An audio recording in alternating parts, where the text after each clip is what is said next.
दोस्तों अगर आपको भारत और बांग्लादेश के बीच खेले जा रहे दूसरे टेस्ट मुकाबले के चौथे दिन का खेल पसंद आया हो तो इस वीडियो को आप एक लाइक जरूर करें। इस वीडियो का लाइक टारगेट 400 लाइक है, तो इस वीडियो को आप दिल से लाइक जरूर करें। दोस्तों भारत और बांग्लादेश के बीच 2 मैचों की टेस्ट सीरीज खेली जा रही है और इस टेस्ट सीरीज के दूसरे और सबसे रोमांचक टेस्ट मुकाबले के चौथे दिन बांग्लादेश की टीम ने अपने पहले दिन के 107 रन पर 3 विकेट के स्कोर से आगे खेलना शुरू कर दिया, जहां पर मोमिनुल हक 40 रन बनाकर बल्लेबाजी कर रहे थे तो वहीं मुशफिकुर रहीम 6 रनों पर नाबाद बल्लेबाजी कर रहे थे। और फिर इस टेस्ट मुकाबले के दूसरे और तीसरे दिन के बारिश में धुल जाने के बाद इस चौथे दिन फिर एक बार मुकाबला शुरू हुआ और दोनों ही बांग्लादेश के बल्लेबाज मैदान में उतरे, लेकिन इस चौथे दिन बांग्लादेश की शुरुआत कुछ अच्छी नहीं रही और बल्लेबाजी कर रहे मुशफिकुर रहीम को इस चौथे दिन के शुरुआत में ही जसप्रीत बुमराह ने क्लीन बोल्ड कर दिया। मुशफिकुर रहीम 32 गेंद में बस 11 ही रन बना पाए। बांग्लादेश की टीम के इस बड़े विकेट के जल्दी गिरने के बाद अब लिटन दास मैदान में उतरे थे और फिर लिटन दास के साथ मिलकर सेट हो चुके मोमिनुल हक ने अपना अर्धशतक इस मुकाबले में पूरा कर लिया। दोनों ही खिलाड़ी अब भारतीय गेंदबाजी पर पलटवार कर रहे थे, लेकिन तभी गेंदबाजी पर बुलाए गए मोहम्मद सिराज ने नए बल्लेबाज लिटन दास को भारतीय कप्तान रोहित शर्मा के हाथों कैच आउट कर दिया। लिटन दास 30 गेंद में 13 रन बना पाए। रोहित शर्मा ने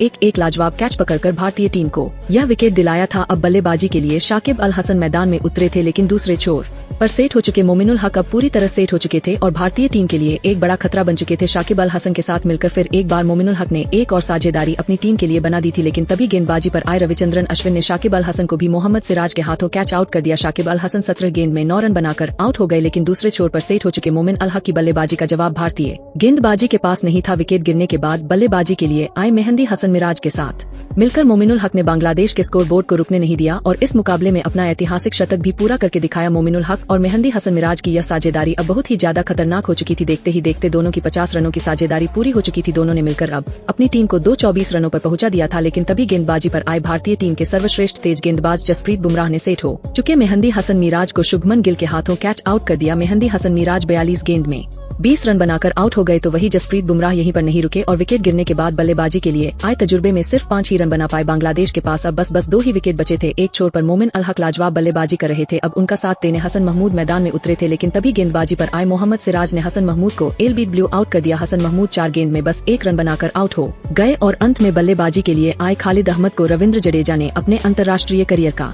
300वां शिकार बनाया और इसी के साथ बांग्लादेश की पहली पारी 233 रनों पर ही रुक गई। उसके बाद बांग्लादेश से मिले 233 रनों के पहले पारी के लक्ष्य का पीछा करने भारतीय टीम के 2 दिग्गज ओपनर बल्लेबाज मैदान में उतरे। यशस्वी जायसवाल और भारतीय कप्तान रोहित शर्मा के कंधों पर इस महामुकाबले में अपने टीम को एक विस्फोटक ओपनिंग शुरुआत दिलाने की बहुत ही बड़ी जिम्मेदारी थी और भारतीय टीम की इस ओपनिंग जोड़ी ने मैदान में उतरते ही अद्भुत बल्लेबाजी करना शुरू कर दिया, जिसने पूरे मैदान को हैरान कर दिया। पारी के पहले ही ओवर में यशस्वी जायसवाल ने 3 लगातार चौके लगाकर अपना खाता खोला था, तो वही भारतीय कप्तान रोहित शर्मा ने भी अपने इस पारी की पहले 2 गेंदों पर 2 गजब के लगा दिए थे। दोनों की इस आक्रामक बल्लेबाजी ने शुरुआत से ही बांग्लादेश के कप्तान को दबाव में डाल दिया था। कोई भी बांग्लादेश का गेंदबाज भारतीय टीम की इस ओपनिंग जोड़ी को नहीं रोक पा रहा था। देखते ही देखते केवल 3 ही ओवर में भारतीय टीम ने वर्ल्ड रिकॉर्ड बनाते हुए सबसे तेज टेस्ट क्रिकेट में 50 रनों की ओपनिंग साझेदारी बना दी थी, लेकिन तभी गेंदबाजी पर आए मेहंदी हसन मिराज ने खतरनाक बल्लेबाजी कर रहे भारतीय कप्तान रोहित शर्मा को क्लीन बोल्ड कर दिया। रोहित शर्मा 11 गेंदों में 23 रनों की तूफानी पारी खेलकर आउट हो गए। भारतीय टीम की इस लाजवाब ओपनिंग साझेदारी के टूटने के बाद अब शुभमन गिल बल्लेबाजी के लिए मैदान में उतरे थे, लेकिन दूसरे छोर से यशस्वी जायसवाल का बल्ला नहीं रुक रहा था। वह लगातार बांग्लादेश की गेंदबाजी पर बड़े शॉट खेलते जा रहे थे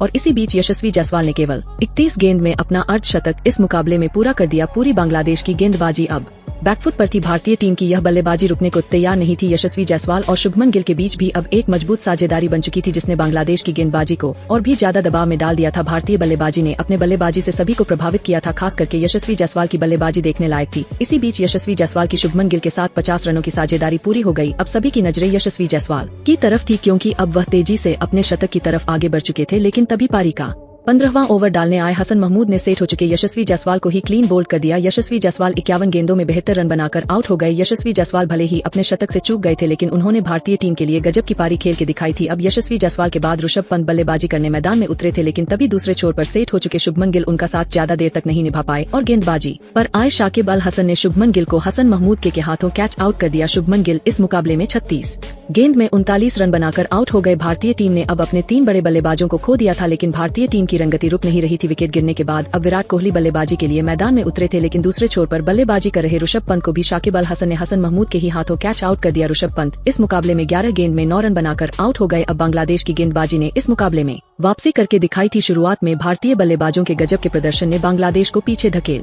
दिया था, लेकिन अब भारतीय टीम के 4 बड़े विकेट निकालकर बांग्लादेश की गेंदबाजी अपने फॉर्म में वापसी कर चुकी थी। अब मैदान पर केएल राहुल उतरे थे और फिर यहां से मुकाबले में वापसी कर रहे बांग्लादेश की गेंदबाजी के ऊपर विराट कोहली और केएल राहुल ने फिर एक बार पलटवार करके दिखाया और एक मजबूत साझेदारी अपनी टीम के लिए बना दी। विराट कोहली इस मुकाबले में एक गजब के फॉर्म में नजर आ रहे थे, तो वहीं उनका साथ दे रहे केएल राहुल भी लगातार बांग्लादेश की गेंदबाजी पर बड़े शॉट खेल रहे थे। देखते ही देखते दबाव पूरी तरह भारतीय टीम से हटकर बांग्लादेश की गेंदबाजी पर फिर एक बार आ चुका था। दोनों की अब 50 रनों की एक लाजवाब साझेदारी भी पूरी हो चुकी थी। दोनों की इस गजब की बल्लेबाजी ने फिर एक बार भारतीय टीम की जीत की उम्मीदों को बढ़ा दिया था। दोनों ही खिलाड़ी अब अपने अपने अर्धशतक की तरफ तेजी से आगे बढ़ चुके थे और फिर शानदार बल्लेबाजी कर रहे केएल राहुल ने पहले अपना अर्धशतक इस मुकाबले में पूरा कर लिया, लेकिन दूसरे छोर पर 47 रनों पर बल्लेबाजी कर रहे विराट कोहली को इसी बीच शाकिब अल हसन ने क्लीन बोल्ड कर दिया। विराट कोहली इस मुकाबले में 35 गेंदों में 47 रनों की शानदार पारी खेलकर आउट हो गए, लेकिन भारतीय टीम का हर एक खिलाड़ी तेजी से रन बनाने की कोशिश में लगा हुआ था। अब बल्लेबाजी के लिए रविंद्र जडेजा आए थे, लेकिन रविंद्र जडेजा ने भी बड़ा शॉट खेलने के चक्कर में अपना विकेट गंवाया और रविंद्र जडेजा को मेहंदी हसन मिराज ने नजमुल हुसैन शांतो के हाथ कैच आउट कर दिया। रविंद्र जडेजा 13 गेंद में 8 रन बनाकर आउट हो गए, तो वही उनके तुरंत बाद बल्लेबाजी के लिए आए रविचंद्रन अश्विन को भी शाकिब अल हसन ने क्लीन बोल्ड कर दिया। रविचंद्रन अश्विन इस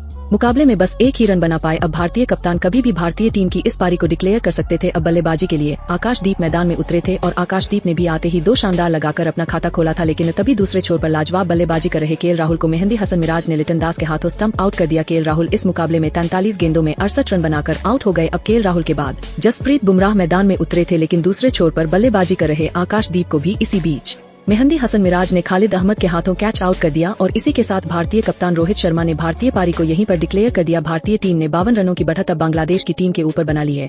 उसके बाद भारतीय टीम से मिले 52 रनों की बढ़त का पीछा करने बांग्लादेश के 2 दिग्गज ओपनर बल्लेबाज मैदान में उतरे। शादमानी इस्लाम और जाकिर हसन के कंधों पर इस महामुकाबले में अपनी टीम को एक मजबूत ओपनिंग शुरुआत दिलाने की बहुत ही बड़ी जिम्मेदारी थी, लेकिन भारतीय गेंदबाजी के सामने बल्लेबाजी करना बहुत ही मुश्किल रहने वाला था और ऐसा ही भारतीय गेंदबाजी ने करके भी दिखाया। लेकिन भारतीय गेंदबाजी को बांग्लादेश के इन 2 बल्लेबाजों ने विकेट लेने से रोके रखा। भारतीय गेंदबाजी ने अपना पूरा जोर लगाया, लेकिन बांग्लादेश की इस ओपनिंग जोड़ी ने अपने पूरे अनुभव का इस्तेमाल करते हुए एक मजबूत साझेदारी भारतीय गेंदबाजी के सामने बनाई। लेकिन तभी गेंदबाजी पर आए रविचंद्रन अश्विन ने सेट हो चुके जाकिर हसन को एल बीट ब्लू आउट कर दिया। जाकिर हसन इस मुकाबले में 15 गेंद में 10 रन बनाकर आउट हो गए। बांग्लादेश की इस ओपनिंग साझेदारी के टूटने के बाद अब हसन महमूद को बल्लेबाजी के लिए भेजा गया, लेकिन हसन महमूद को भी रविचंद्रन अश्विन ने ज्यादा देर तक मैदान में टिकने नहीं दिया और पारी के 10वें ओवर में हसन महमूद को रविचंद्रन अश्विन ने क्लीन बोल्ड कर दिया। हसन महमूद इस मुकाबले में 9 गेंद में बस 4 रन बनाकर आउट हो गए। भारतीय टीम ने अब बांग्लादेश के 2 बड़े विकेट निकाल लिए थे, लेकिन अब बल्लेबाजी के लिए मोमिनुल हक मैदान में उतरे थे और फिर यहाँ से शादमानी इस्लाम और मोमिनुल हक ने बांग्लादेश का और कोई विकेट गिरने नहीं दिया और इस चौथे दिन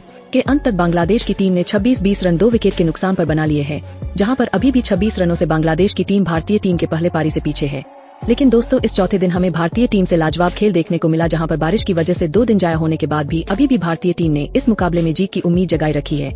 लेकिन दोस्तों, भारतीय टीम की बल्लेबाजी ने इस मुकाबले में गजब का प्रदर्शन करके दिखाया। खास करके यशस्वी जायसवाल ने मैदान में उतरते ही भारतीय टीम को लाजवाब शुरुआत दिलाई और केवल 51 गेंदों में 72 रनों की तूफानी पारी खेली। तो दोस्तों, आप यशस्वी जायसवाल की इस धमाकेदार पारी के लिए उन्हें 10 में से कितने अंक देना चाहेंगे? आप अपनी राय नीचे कमेंट में देना बिल्कुल भी ना भूले। धन्यवाद।